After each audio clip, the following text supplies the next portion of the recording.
Welcome to weekly ad series. और इस video में हम लोग फिर से एक बार बात करने वाले हैं कि लास्ट वीक में परफॉर्मेंस क्या रही है, आगे रेंज क्या रह सकती है।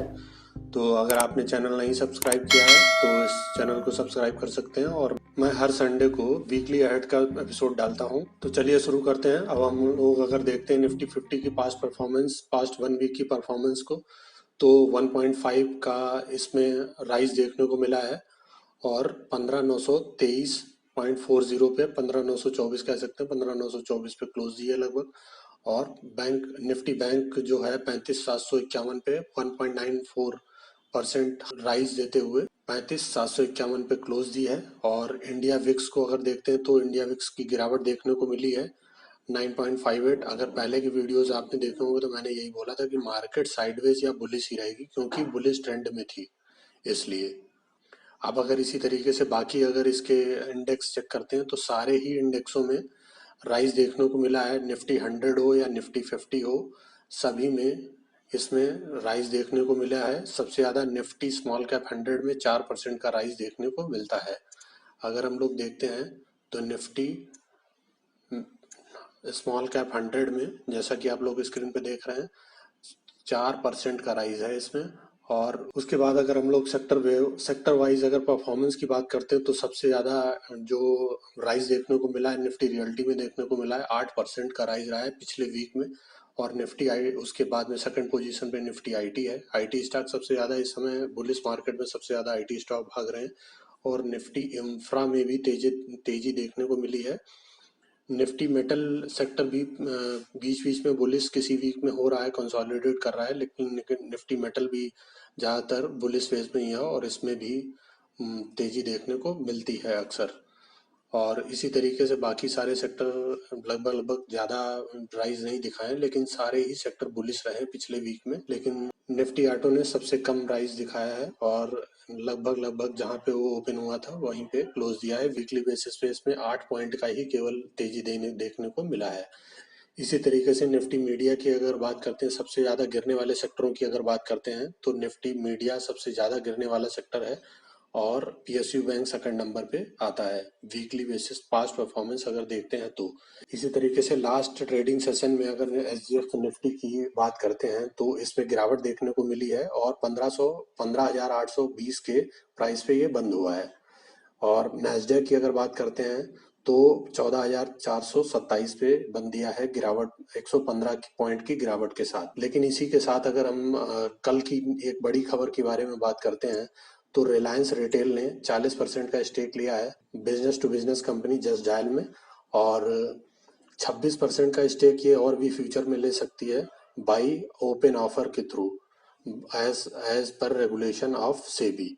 और उसी के साथ इसमें जब ये इतना 26% का भी स्टेक ले लेगी, अभी 40.95 का इसने स्टेक लिया है और फ्यूचर में ये 26% और ले लेगी, तो ये टोटल इसके पास स्टेक 66.95 का जस्ट डायल के पास हो जाएगा। इनके पास प्रेफरेंशियल शेयर रहेंगे तो ये मेजर स्टेक होल्डर तो रहेंगे, लेकिन कंपनी को चलाने में वीएसएस मानी जो इस कंपनी के फाउंडर थे वो अभी भी मैनेजिंग डायरेक्टर और सीईओ के तौर पे उसको संभालेंगे। इसी तरीके अगर जस्ट डायल के प्राइस की अगर हम लोग बात करते हैं तो जस्ट डायल 1070 की प्राइस पे चल रहा है। लास्ट क्लोज इसने दिया है और इसने एक ईयर की परफॉर्मेंस अगर हम लोग देखते हैं, इसकी एक ईयर की परफॉर्मेंस अगर हम लोग देखते हैं तो इसने 186% का राइज दिया है, बढ़त दिखाई है।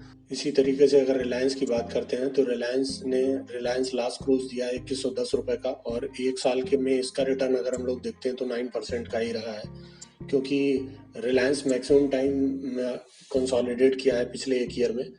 2000 के ही प्राइस पे चलता रहा है, 200 पॉइंट ऊपर कभी गया है, कभी 1900 गया है, 1900 से लेके 2300 के बीच में कंसोलिडेट करता है पूरे ईयर।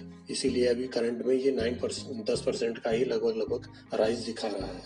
52 वीक हाई भी अगर रिलायंस का अगर हम लोग देखते हैं तो 2370 का है और 52 वीक लो देखते हैं तो ये है 1812 रुपये का।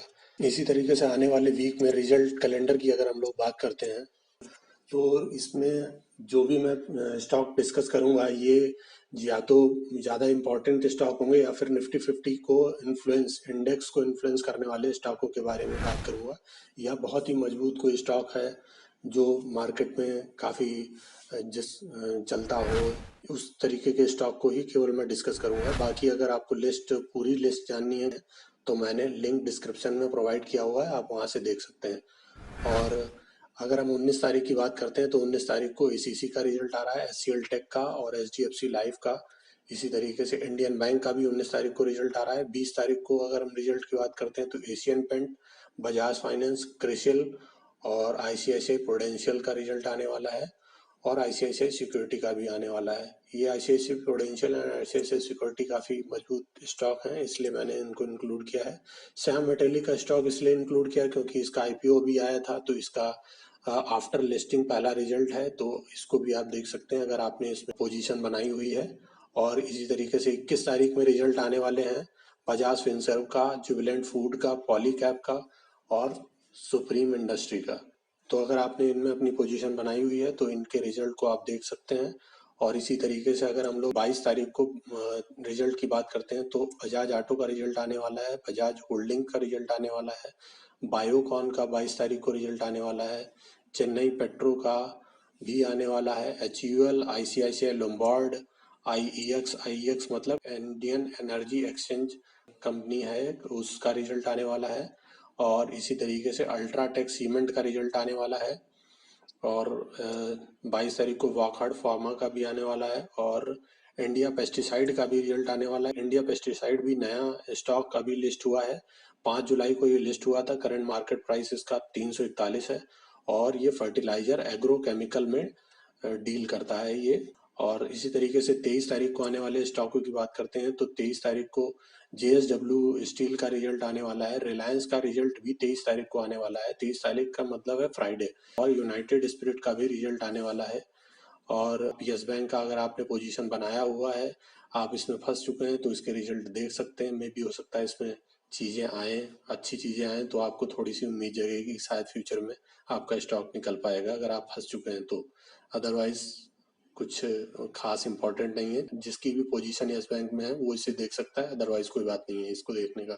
बाकी अगर एक्स डेट की अगर बात करते हैं तो इसमें भी एक्स डेट में जो मैं स्टॉक बताता हूँ वो सारे स्टॉक नहीं है। सारे स्टॉक के बारे में अगर आपको जानना है तो मैंने लिंक दिया हुआ है डिस्क्रिप्शन में, आप वहाँ से देख सकते हैं। जिनका भी डिविडेंड 1 या 1.5% के ऊपर डिविडेंड रहता है उसी स्टॉक को मैं यहाँ बताता हूँ केवल। ठीक है, तो एबट इंडिया को अगर हम लोग देखते हैं तो एबट इंडिया का स्पेशल और फाइनल डिविडेंड दोनों की एक्स डेट 19 तारीख है, और दीपक नाइट्रेट भी ऐसे ही फाइनल और स्पेशल डिविडेंड दे रहा है, उसकी एक्स डिविडेंड डेट है 20 तारीख।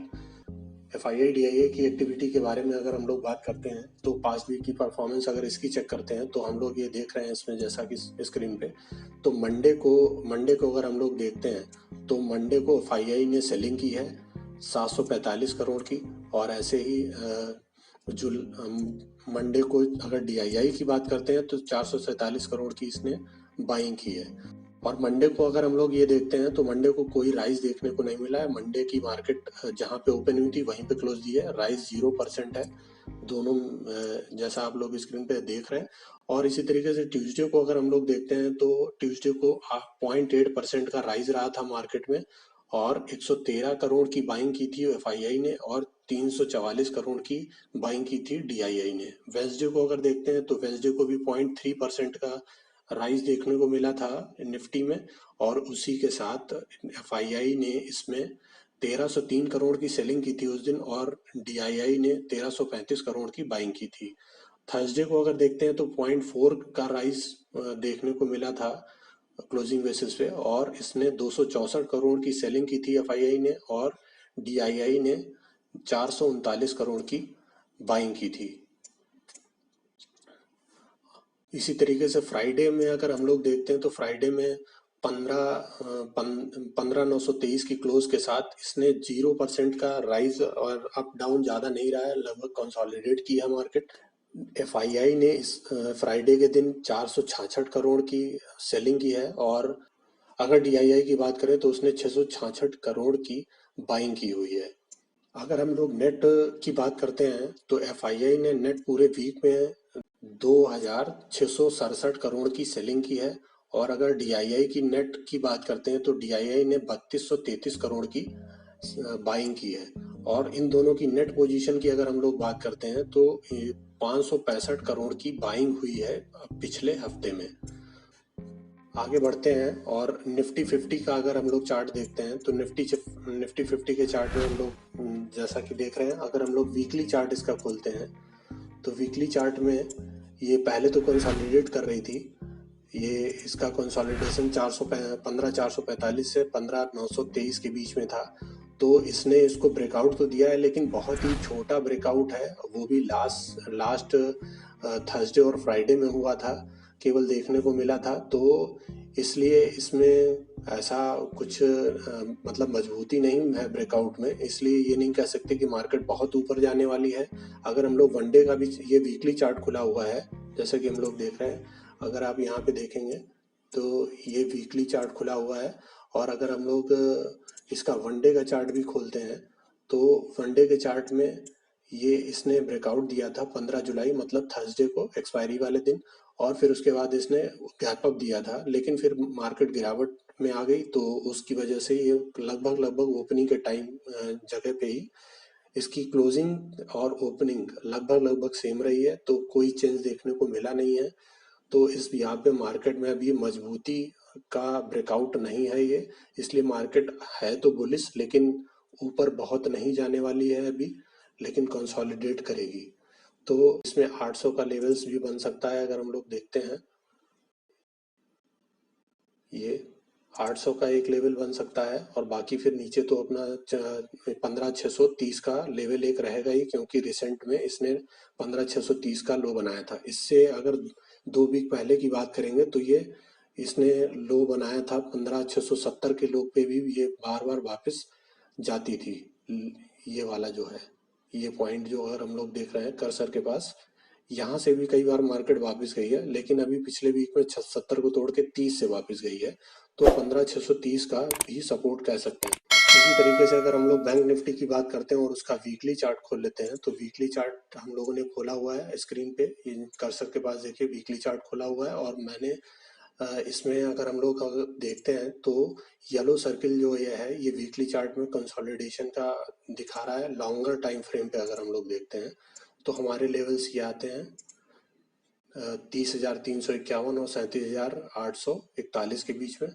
लेकिन अगर पास्ट परफॉर्मेंस की अगर बात करें, सेम ड्यूरेशन जो हमने निफ्टी में कंसीडर की थी, ये वाली ड्यूरेशन जो कंसीडर की थी 24 मई से लेके और अब तक की, तो इसके बीच में कंसोलिडेट किया है। 24 मई कह सकते हैं, या फिर ये कह सकते हैं कि 31 मई। तो इसी तरीके से 31 मई से अगर हम लोग ये कंसीडर करते हैं तो ये आता है हम लोगों का ये वाला ग्रीन सर्किल में जो ब्रेकआउट ट्रायंगल है, ये इसके अंदर आता है। ये वीकली चार्ट खुला हुआ है, तो इसके भी यहाँ पे इसके लेवल्स बनते हैं 35,970 और 33,900। तो इनके बीच में ही मैक्सिमम मार्केट अभी भी रहेगी, क्योंकि ये पुराना हाई तो इसने निफ्टी ने तो ब्रेकआउट दिया भी है, लेकिन बैंक निफ्टी ने कोई ब्रेकआउट नहीं दिया है। तो बैंक निफ्टी का हाई इसने कोई नहीं बनाया, हाई इसका काफ़ी दूर है, तो ये कंसोलिडेट ही करेगी यहाँ पे अभी। और बस ये है कि अपने ये ब्रेकआउट की अपर बैंड पे है, तो ये बुलिश ही मान सकते हैं अभी।